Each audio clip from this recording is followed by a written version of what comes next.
ఏపీలో next CM గా ఎవరు రావాలి? జగన్మోహన్ రెడ్డి. ఎందుకని? అన్నీ బాగున్నాయి కాబట్టి అనేది రావాలనుకుంటున్నాం. మీకు ఎటువంటి పథకాలు అందినాయి బాబు జగన్ గారి పథకం?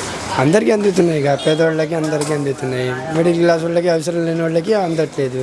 దానికి ఇబ్బంది ఏం లేదు. పేదవాళ్ళు బతుకుతున్నారుగా. పేదవాళ్ళు బతుకుతున్నారంటే జగన్మోహన్ రెడ్డి ఇంకోసారి సీఎం కాబట్టి ఆయనే గెలుస్తారు అనుకుంటున్నాం. పవన్ కళ్యాణ్ గారు నవశాఖ సభలో సీఎం జగన్ గారిని తిట్టారు కదా, దాని గురించి ఏమంటారు? ఇలా చిల్లరగాళ్ళు వస్తుంటారు పోతుంటారు. ఇప్పుడు పొత్తు లేదన్నారు, పొత్తు ఉందన్నాడు. 14లో అదే, 19లో అదే, మళ్ళీ 24లో మళ్ళీ కలిశారు. నెక్స్ట్ బీజేపీ కూడా వీళ్ళతో కలిసిద్ది, అది మాత్రం కన్ఫాము. ఇలాంటి వాళ్ళతో మాట్లాడుకోవడం time waste.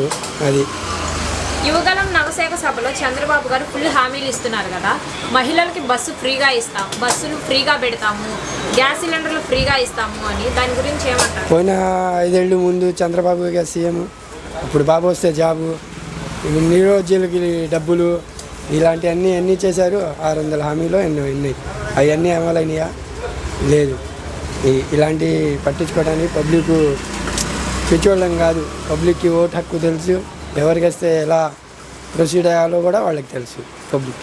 TDP party Janasena party కలిసి వస్తున్నాయి, ఇక వైసీపీ పార్టీకి దబిడి దిబిడే అని చెప్పి అచ్చెన్నాయుడు గారు అంటున్నారు. అచ్చెన్నాయుడు గారికి కొద్దిగా ఒళ్ళు కలిసి, కానీ పాపం తిని ఎక్కువ ఏం అరగాలో తెలియక, లాస్ట్ టైం మీరు కూడా చూశారు, పార్టీ లేదు తొక్క లేదన్న ఆయనే ఇప్పుడు పార్టీ గురించి మాట్లాడుతుంటే ఆయన గురించి ఇంకా మాట్లాడుకోవడానికి ఏం లేదు. జరగబోయేది జగన్ గారి అహంకారానికి ప్రజల ఆత్మగౌరవానికి మధ్య యుద్ధం. జగన్ అహంకారాన్ని 151 అడుగుల గొయ్య తీసి పాతి పెడతా అంటూ నారా లోకేష్ గారు ఘాటు వాక్యాలు చేస్తున్నారు. అందుకే 150 కిలోమీటర్లు కూడా నడవకుండా పాపం ఆగరా, 150 కిలోమీటర్లు నడవకుండా అక్కడ ఆగి స్టే చేసిన వాడు కూడా ఇలాంటి మాటలు మాట్లాడితే దాన్ని పప్పే అంటారు. అయితే ఇప్పుడు సీఎం జగన్ గారు సిట్టింగ్ ఎమ్మెల్యేలను మారుస్తున్నారు కదా, దాని ఎఫెక్ట్ 2024 ఎలక్షన్లో ఏమైనా ఉంటుందంటారా? ఉండదు. ఎందుకంటే ఇక్కడ ఎమ్మెల్యేలు చేసే పనిని బట్టి వాళ్ళు వ్యక్తిగతంగా ఇది చేసుకున్నారు కాబట్టి ఆయన మారుస్తున్నాడు. ఆయన మార్చడమే మంచిది. టైమ్స్ నౌ సర్వేలో 25 ఎంపీ సీట్లకి 24 ఎంపీ సీట్లు వైసీపీ పార్టీకి వస్తాయని చెప్పి వచ్చినాయి కదా, దాని గురించి మీరేమనుకుంటున్నారు? అన్నీ రావు, కానీ మళ్ళీ 23, 22 ఉంటాయి. నెక్స్ట్ మరి వైసీపీ పార్టీ గెలుస్తుందంటారా? కన్ఫామ్. చంద్రబాబు గారు పవన్ కళ్యాణ్ గారు పొత్తు వల్ల జగన్ గారికి ఏమైనా ఎఫెక్ట్ ఉంటుందంటారా? ఏమున్నది, ఇంకా మంచిది.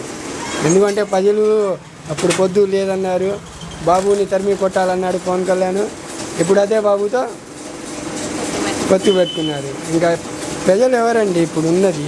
ఇప్పుడు ఓటర్కి తెలీదా ఏ ఓటు ఎవరికి వేయాలో? ప్రజలకి తెలిసే కాబట్టే 151 సీట్లు ఇచ్చారు. నెక్స్ట్ ఇంకో పెంచుతారేమో, అది మనం ఇది చేసేది కాదు కాబట్టి పబ్లిక్ డిసైడ్. అంటే వైసీపీకే 99% వైసీపీకే వేస్తాం. తెలంగాణలో బీఆర్ఎస్ పార్టీ ఎలా అయితే ఓడిపోయిందో మన ఆంధ్రాలో వైసీపీ పార్టీ కూడా అంతే ఓడిపోతుందని చెప్పి చంద్రబాబు గారు అంటున్నారు. బీఆర్ఎస్ అంటే తెలంగాణలో అంటే 10 ఏళ్ళు చేసింది, కాంగ్రెస్ ఇచ్చి తెలంగాణ డివైడ్ చేసింది కాంగ్రెస్ పార్టీ. అక్కడ రేవంత్ రెడ్డి గారు బాగా కష్టపడ్డారు, అందుకని ఆయన్నే ఒకసారి చూద్దామనే కాంగ్రెస్కి వేశారు. ఆంధ్రాలో లేదు, కాంగ్రెస్కి లేదు, ఎవరు వచ్చినా కూడా లేదు. అది దానివల్ల ఎఫెక్ట్ జగన్మోహన్ రెడ్డి గారికి పడదు కాంగ్రెస్. అంటే నెక్స్ట్ సీఎంగా జగన్ గారు గెలుస్తారంటారా? 100%. 175 సీట్లకి ఎన్ని సీట్లు వస్తాయి అంటారు? ఈసారి పెరుగుతాయి అనుకుంటున్నాను, 10 దాకా పెరుగుతాయి అంటున్నాను. ఓకే, నా ఒపీనియన్.